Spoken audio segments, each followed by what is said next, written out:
क्या आपने कभी सोचा है कि दुनिया कैसे अस्तित्व में आई? आप अकेले नहीं हैं। आज हम इस बात को मुख्यता से देखेंगे कि परमेश्वर ने दुनिया कैसे बनाई।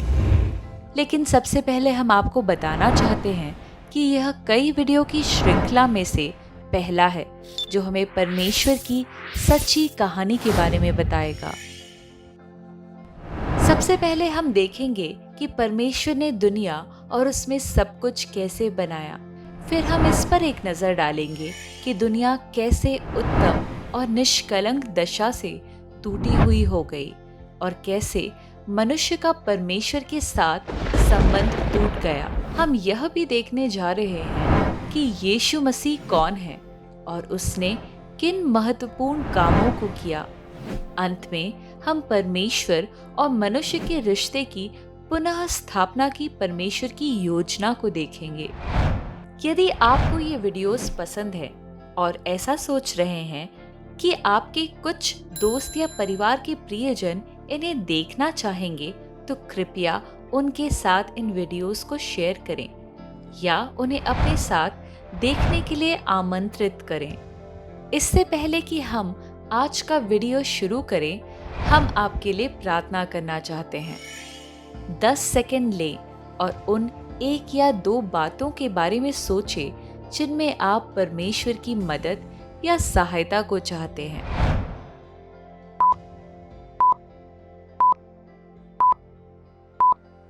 स्वर्गीय पिता, हम आपसे प्रार्थना में मांगते हैं कि जो भी भाई या बहन इस वीडियो को देख रहे हैं, वह कैसी भी परिस्थिति का सामना क्यों ना कर रहे हों, उसमें आप उनकी सहायता करें और अपनी योजना को उन पर प्रकट करें। कृपया इन वीडियोस को देखते समय आप अपने सच्चे मार्ग को उन पर प्रकाशमान करें। यीशु मसीह के नाम से हम ये प्रार्थना करते हैं, आमीन। अब हम परमेश्वर के वचन से एक सच्ची कहानी के बारे में जानने जा रहे हैं कि परमेश्वर ने संसार को कैसे बनाया। यह कहानी हमें बाइबल की पहली किताब के पहले अध्याय में देखने को मिलती है। उत्पत्ति अध्याय 1 का 1 से अध्याय 2 के 3 तक। आदि में परमेश्वर ने आकाश और पृथ्वी की सृष्टि की और पृथ्वी बेडौल और सुनसान पड़ी थी और गहरे जल के ऊपर अंधियारा था तथा परमेश्वर का आत्मा जल के ऊपर मंडलाता था। तब परमेश्वर ने कहा, उजियाला हो, तो उजियाला हो गया। और परमेश्वर ने उजियाले को देखा कि अच्छा है, और परमेश्वर ने उजियाले को अंधियारे से अलग किया। और परमेश्वर ने उजियाले को दिन और अंधियारे को रात कहा, तथा सांझ हुई, फिर भोर हुआ। इस प्रकार पहला दिन हो गया। फिर परमेश्वर ने कहा, जल के बीच एक ऐसा अंतर हो कि जल 2 भाग हो जाए। तब परमेश्वर ने एक अंतर करके नीचे के जल और ऊपर के जल को अलग अलग किया, और वैसा ही हो गया। और परमेश्वर ने उस अंतर को आकाश कहा, तथा सांझ हुई और फिर भोर हुआ। इस प्रकार दूसरा दिन हो गया। फिर परमेश्वर ने कहा, आकाश के नीचे का जल एक स्थान में इकट्ठा हो जाए और सूखी भूमि दिखाई दे, और वैसा ही हो गया। और परमेश्वर ने सूखी भूमि को पृथ्वी कहा, तथा जो जल इकट्ठा हुआ उसको उसने समुद्र कहा। और परमेश्वर ने देखा कि अच्छा है। फिर परमेश्वर ने कहा, पृथ्वी से हरी घास तथा बीज वाले छोटे छोटे पेड़ और फलदायी वृक्ष भी, जिनके बीज उन्हीं में एक एक की जाति के अनुसार होते हैं, पृथ्वी पर उगे। और परमेश्वर ने देखा कि अच्छा है। तथा सांझ हुई, फिर भोर हुआ। इस प्रकार तीसरा दिन हो गया। फिर परमेश्वर ने कहा, दिन को रात से अलग करने के लिए आकाश के अंतर में ज्योतियां हो, और वे ज्योतियां आकाश के अंतर में पृथ्वी पर प्रकाश देने वाली भी ठहरे, और वैसा ही हो गया।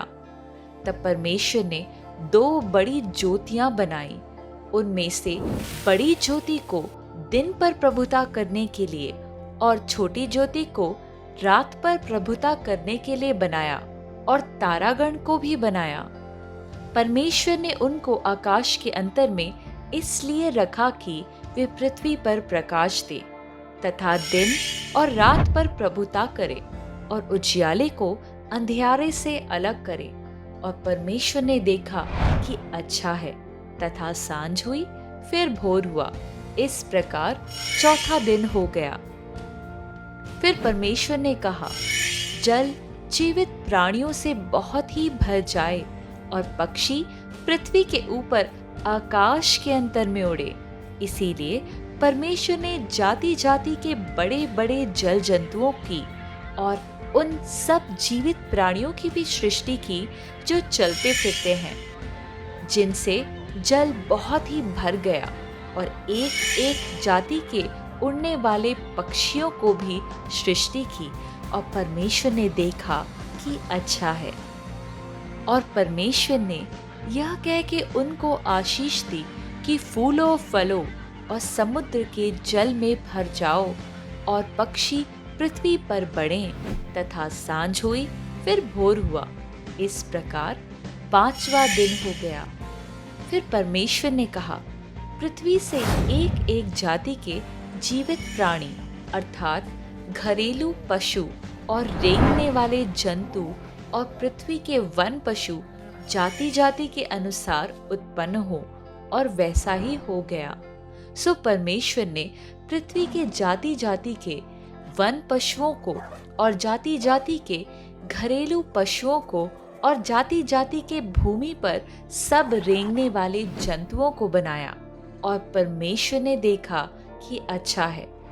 फिर परमेश्वर ने कहा, हम मनुष्य को अपने स्वरूप के अनुसार अपनी समानता में बनाएं, और वे समुद्र की मछलियों और आकाश के पक्षियों और घरेलू पशुओं और सारी पृथ्वी पर सब रेंगने वाले जंतुओं पर जो पृथ्वी पर रेंगते हैं अधिकार रखे। तब परमेश्वर ने मनुष्य को अपने ही स्वरूप के अनुसार परमेश्वर ने उनको उत्पन्न किया, नर और नारी करके उसने मनुष्य की सृष्टि की। और परमेश्वर ने उनको आशीष दी और उनसे कहा, फूलो फलो और पृथ्वी पर भर जाओ और उसको अपने वश में कर लो, और समुद्र की मछलियों तथा आकाश के पक्षियों और पृथ्वी पर रेंगने वाले सब जंतुओं पर अधिकार रखो। फिर परमेश्वर ने उनसे कहा, सुनो, जितने बीज वाले छोटे छोटे पेड़ सारी पृथ्वी के ऊपर हैं और जितने वृक्षों के बीज वाले फल होते हैं मैंने तुमको दिए हैं, वे तुम्हारे भोजन के लिए हैं। और जितने पृथ्वी के पशु और आकाश के पक्षी और पृथ्वी पर रेंगने वाले जंतु हैं, जिनमें जीवन का प्राण है, उन सब के खाने के लिए मैंने सब हरे हरे छोटे पेड़ दिए हैं। और वैसा ही हो गया। तब परमेश्वर ने जो कुछ बनाया था सबको देखा, तो क्या देखा कि वह बहुत ही अच्छा है। तथा सांझ हुई, फिर भोर हुआ। इस प्रकार छठा दिन हो गया। आकाश और पृथ्वी और उनकी सारी सेना को बनाना समाप्त हो गया। और परमेश्वर ने अपने सारे काम जैसे वह करता था सातवें दिन समाप्त किया। और उसने अपने किए हुए सारे काम से सातवें दिन विश्राम किया। और परमेश्वर ने सातवें दिन को आशीष दी और पवित्र ठहराया, क्योंकि उसमें उसने अपनी सारी सृष्टि की रचना के सारे काम से विश्राम लिया। इस कहानी के बारे में कुछ क्षण के लिए सोचें।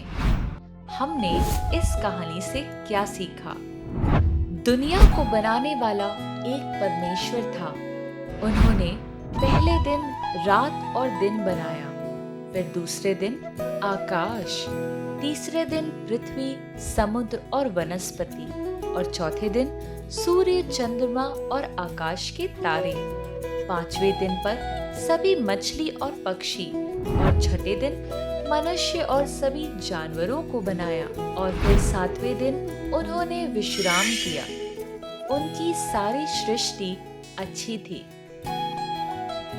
हमने सीखा कि परमेश्वर ने मनुष्य को अपने स्वरूप और समानता में बनाया है। अब अगर यह कहानी सच है तो हमारे लिए इसका क्या मतलब होगा? इसका मतलब है कि जब परमेश्वर ने सब कुछ बनाया था तब वह अच्छा था और उसमें कोई बुराई नहीं थी। हमने देखा कि परमेश्वर ने हमें हर एक सृष्टि से अलग बनाया है। लोग परमेश्वर की दृष्टि में विशेष हैं क्योंकि उन्होंने हमें अपनी समानता में बनाया है। हमें इस परमेश्वर और उसकी योजना हमारे लिए क्या है के बारे में और सीखना चाहिए। मुझे आशा है कि आपको यह कहानी अच्छी लगी। यदि ऐसा है तो आप उस व्यक्ति से ज़रूर बात करें जिसने आपको यह वीडियो भेजा है, ताकि आप इसके बारे में उससे और अधिक बात कर सकें। आप इस वीडियो को अपने किसी दोस्त को भी भेज सकते हैं और अगले वीडियो को एक साथ देख सकते हैं। हम आपके साथ और भी परमेश्वर की कहानी के विषय में वीडियो शेयर करने के लिए उत्सुक हैं। परमेश्वर आपको आशीष दे।